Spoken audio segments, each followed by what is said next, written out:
Okay, well now we're getting into part two of our little story about friends and how to make them, how to hold them, how to lose them, etc. Your friends, um, you should actually, in a way, have a friends portfolio, a little bit like a stock portfolio or investment portfolio. And in some ways, it is an investment. After all, you invest time and energy and that sort of thing into your friends, and you get a return on that. You get their care and their interest and their companionship and many other things. But I mean, you don't really expect, if you do you have an investment portfolio, for example, say you've got a stockbroker or something like that, you wouldn't expect the stockbroker to ring you every second day and make sure that things are all right. Well, your friends are the same. They're not going to ring you all the time. So you need to be aware that just because you're invested time and energy and everything into your friends, friends are going to call you when they want something. Generally, or hopefully, mainly it's your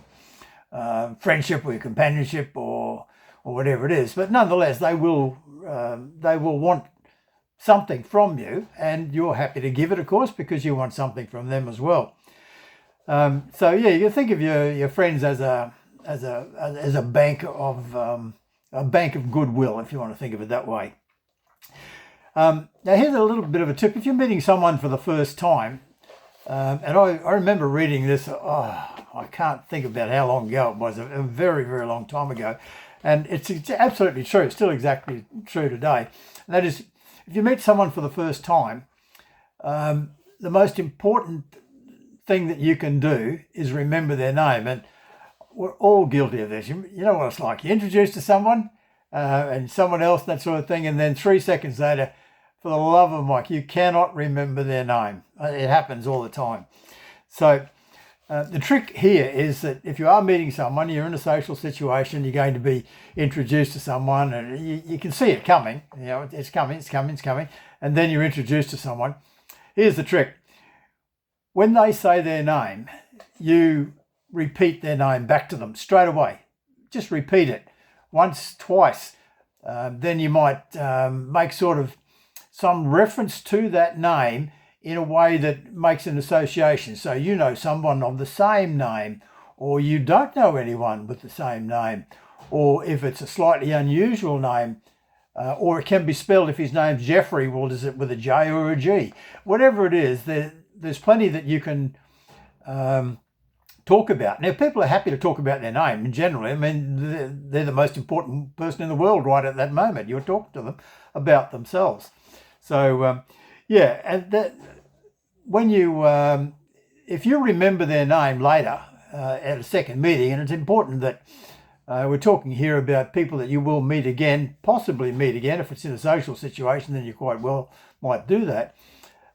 When you meet them again, if you have remembered their name, wow, what an impact that makes. You'd be amazed. It really does make an enormous impact on someone if you remember the name. It means that they were important enough to you, they made a big enough impression upon you that you remembered their name. And particularly if you can remember something that they said in conversation. If possible, you can sort of get a private moment somewhere in, if you're just pretending to look at your phone and you type in a little bit of a note about their name and something. It doesn't matter, but something will remind you later because you won't remember otherwise. Well, I don't anyway. You might have a super memory. Don't forget that old saying about the pencil. The dullest pencil is still beats the hell out of the sharpest memory. Now, when you do have friends or you meet friends, there are things that you must do or you should do with friends or potential friends or new friends or people that you're hoping to turn into friends. Now, this list is a lot shorter than the things you must not do. So there's not a lot to remember with the must-dos, but one of the things that you really should do, just be in mind, hopefully you're not one of these people, but there are people who resent or will not acknowledge the accomplishments of others. I have no idea why this. I don't have any trouble with it myself, but I've seen it quite often, that you'll be at a friend's place or something and they'll be talking about something and one of their other friends there will not acknowledge that they've done a great job. They they'll admit it, or they'll say something about it, or worse, they'll talk about themselves. But the person that's just talking about something that they've done, acknowledge that. I mean, it costs nothing to look at it and say, yes, you might have to search carefully to find all the best points of it, but there's nothing to stop you from making a little bit of a fuss about something. They've got some right, surely, to have you to say something nice about it. You can say something good about whatever it is that they've done, and that goes a long way towards helping with the maybe turning just an odd friend into a two friend as well. I mean, you never know; it can't help. The other thing that you can do with this is, once you can talk about something that they've done, they've achieved, or some place they've been, or anything, whatever it is, if you remember it and you bring that up in a social situation, I mean, privately, when you're just talking to them one-on-one, they're very pleased that you're saying, yeah, mate, you've done a great job on that, and yeah, that's good, and yeah, I'm impressed, and all the rest of it. But if you bring that subject up in a social situation, then that elevates it like 10 times more effective. It really makes an enormous difference, because it's in front of other people and you are talking about something that they've achieved. If there's, or even if it's just their opinion, if you're repeating their opinion and agreeing with it, well, obviously if you do, but bring up their opinion and say, well, as so-and-so said, whatever it is, then there's nothing sweeter than hearing their opinion coming from someone else talking about agreeing with them. And that makes quite a big difference. It also means that if you're saying those sort of things about them in social situations, when social situations come around, they're going to be mighty keen to have you there, actually, because you're the one that makes them look good. And it's just by giving reasonable and fair acknowledgement of what they've done. And there's nothing, you're not making it up or anything, you're just acknowledging it. And that's a good thing. It's good for you and it's good for them. There's one other small thing that you can do, and it might seem a little bit counterintuitive, and that's to ask for some easy small favour that they can do you.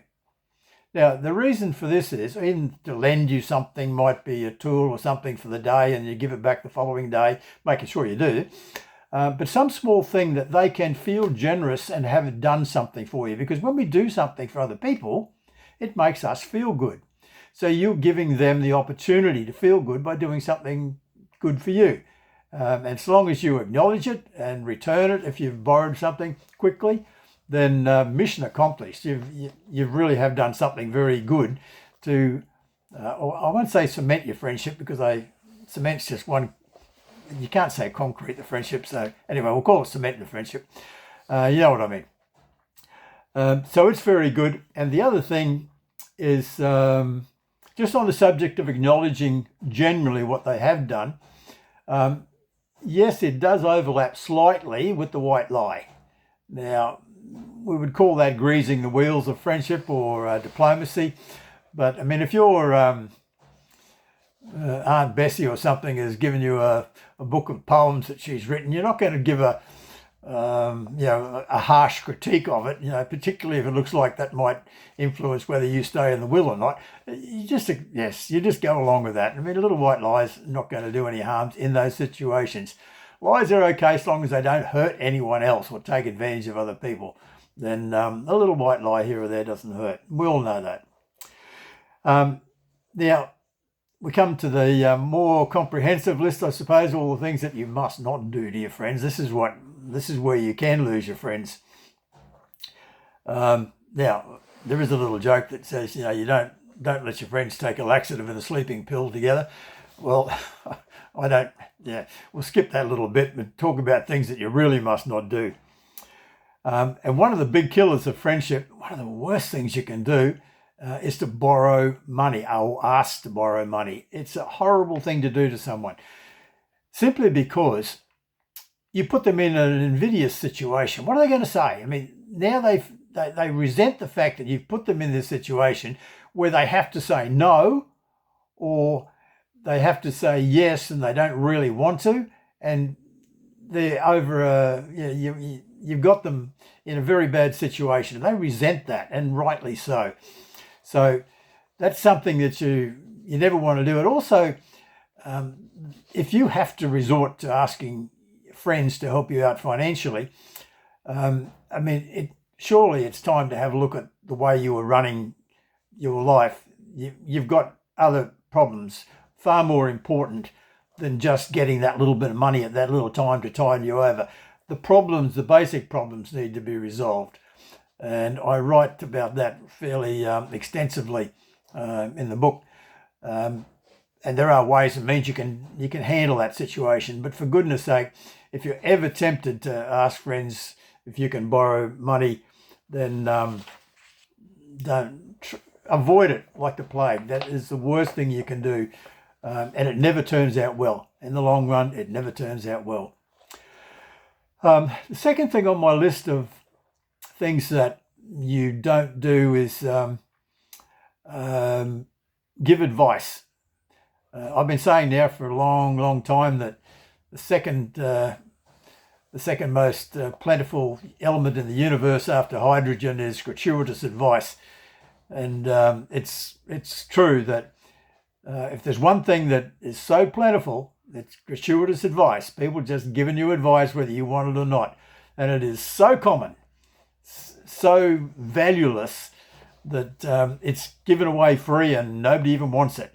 So you try to avoid giving advice. Even when you ask for advice, be quite circumspect about dishing out advice, unless it's something in which you are an acknowledged expert and you have training or vast experience, sure. But in anything else where it's just an opinion, it's just an opinion. And so you can be a little bit circumspect about that.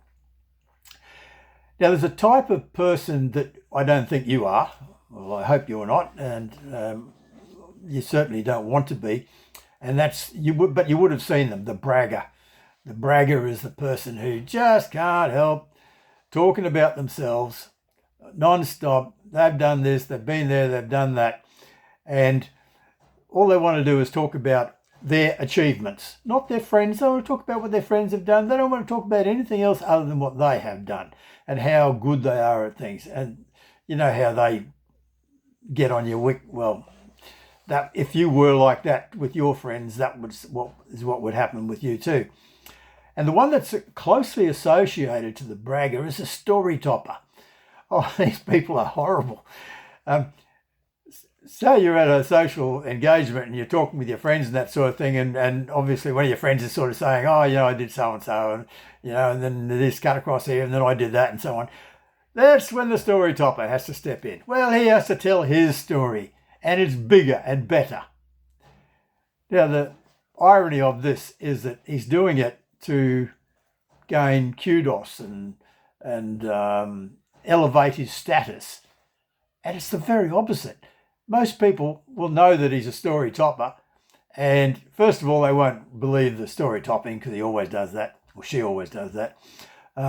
So they end up in the worst of both worlds. Not only are they not elevated in their status, but they're considered to be, we say economical with the truth as well. And that doesn't go down well. So you don't want to do that. Also on the subject of, another thing we need to be careful of is opinions. Now, yes, we all have an opinion on most things. Some of these opinions we formed ourselves. Some of them were handed to us as regurgitated opinions by opinion makers on certain TV and social outlets that shall remain nameless. But even if we do have opinions that we have carefully crafted and thought about, then forcing that opinion on someone else, making sure that they understand this is your opinion and why you are right and they are not. It's just pushing your opinion on other people does you no good. It doesn't help anything. It doesn't change their opinion. It doesn't. It does not improve relations in any way. It's just something that I would really, really recommend that you hold back as far as possible. Try not to force your opinions on other people. It doesn't end well. One more. Conspiracy theories. Now, you are probably not the type of person who comes up or is susceptible to conspiracy theories, but at least you'll be able to recognise that person that you know that's got this conspiracy theory about how this works, or what the government did to that, or some unknown persons have done so and so, or this didn't happen, and they've got their theories as to why it's a cover up, or whatever. It doesn't matter. It doesn't matter. Whatever the conspiracy is, if you happen to have something that's a little bit closer to the conspiracy side of things, let's not talk about it. I mean, it doesn't help anything. For a starter, it runs the risk of people thinking that you're not 100% good with your opinions, so it might lessen your opinion in their eyes, your opinion on other things. If they hear you talking about this, you go, well, hang on a minute, this guy's thinking this, or this woman is thinking that, then you're a bit suspicious about the rest. So conspiracies, if you have one, you want to keep that to yourself. Now, just following on from the conspiracy thing is, I want to talk about your story.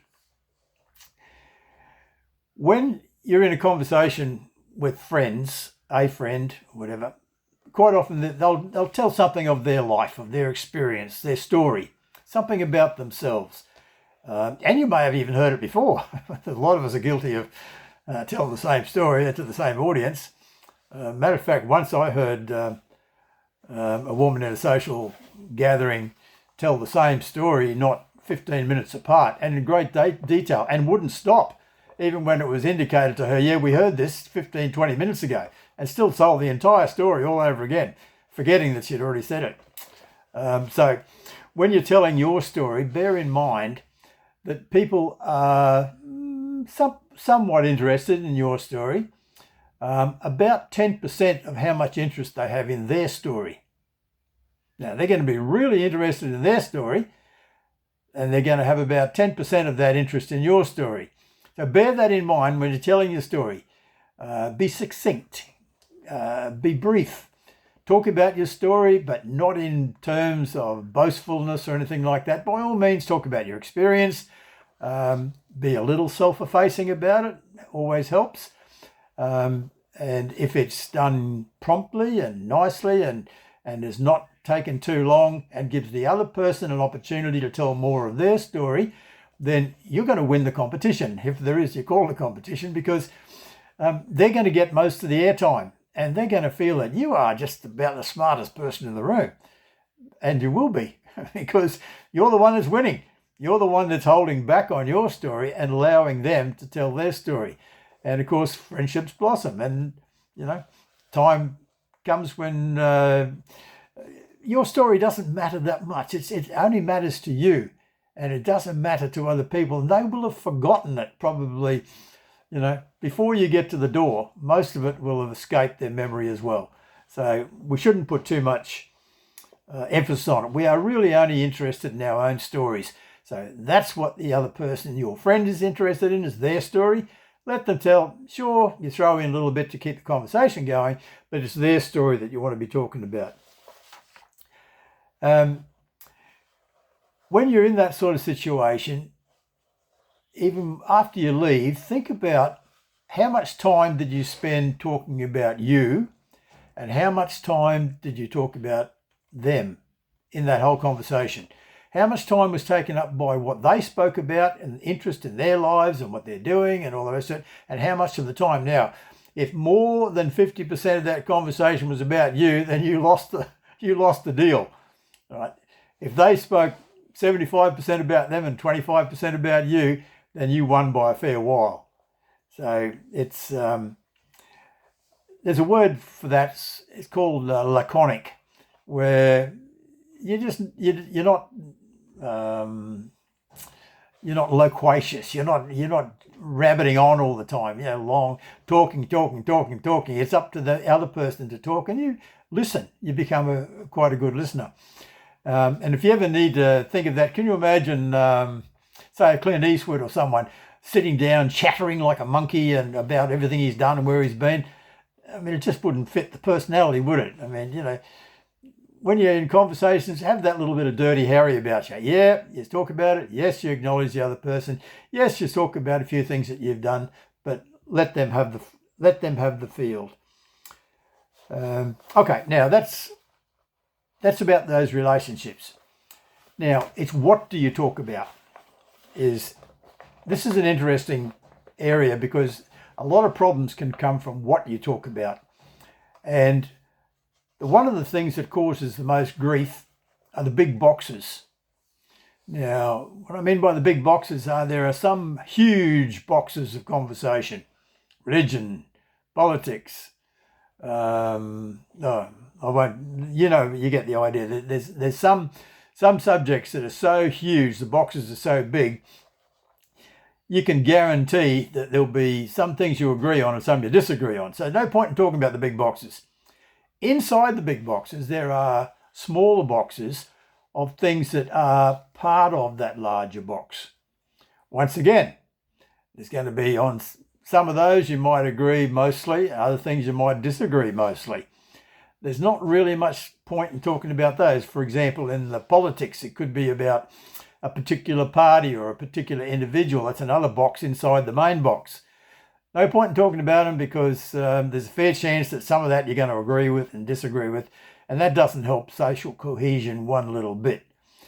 Now, inside those boxes, there are smaller boxes, and the further down you drill, those boxes get smaller and smaller and smaller, and you get down to boxes that you agree on. But you don't talk about the big boxes. Always steer the conversation right down to the smaller boxes where you can agree on some things, and then anything that's above that in the larger context, you try to, you can have boxes that you can really disagree on, racism and inequity and immigration and assimilation and, all these type of subjects. They're fraught with danger in terms of talking about friendships and that sort of thing. Sure, later on, as you get to know someone really well and you find that, with a little bit of careful maneuvering, you find that you agree with them on a lot of subjects. And so by all means, you can discuss it if you want. It doesn't hurt. There's nothing wrong with that. There are dozens of subjects that are, sensitive and that sort of thing. And you can talk to your friends about it. But you work your way towards that and you steer away from the big boxes all the time. They're just too big. They just got too much in them. There's too much potential for disagreement. And so it's a lot better if you just steer away from those and you stay onto the smaller ones. It's pointless to discuss them. Now, there's a type of person, and you are one of these to a large degree. And I am one to a large degree. And everyone else is one to a large degree. And those type of people, I like to, I don't know if this is a proper word, I haven't seen it written anywhere, but they're couplers and decouplers. The decouplers are people who separate, we're talking about boxes before, well, this is like that. They separate everything into individual boxes. Every part of a person, every part of a subject, all got their own little box. And they'll talk about that. Whereas the contextualizer, the coupler, lumps everything together and has an emotional reaction, a feeling about that subject because they put it all together. Now, it's easier if I just give you an example. One that comes to mind is a decoupler, which I am. Like Richard Dawkins is a famous author and biologist and professor and all the rest of it, very well educated man. Now he made a comment about eugenics, which is the breeding of humans. And it was in a conversation somewhere that he said that, what did he say now? It's one thing to deplore eugenics, which is the breeding of humans, on ideological, political, or moral grounds. It's quite another to conclude that it wouldn't work in practice. Now, he was quite saying pretty obviously there, it probably does work because it works with all other animals. There's no reason why it wouldn't work with humans as well, make them jump higher or run faster or be taller or shorter or whatever. Sure, it would work, but you wouldn't want to do it. That's a horrible thing to do. Well, now, that's pretty clear. That's decoupled. They're quite two different separate issues there. But a contextualizer, and it turns out there was an awful lot of them, particularly on Twitter, and I refuse to call it by that other name, letters of the alphabet, on Twitter, that absolutely castigated him because it suggested that he was in favour of breeding humans. And he made it abundantly clear. He went back onto, he was on back on Twitter saying, look, no, I'm not suggesting it for a moment that it'd be a good thing. But it didn't work. The people who were contextualizing it still put it all together in the one big box, and would never forgive him for it. And yet he agreed with them. So how do you go?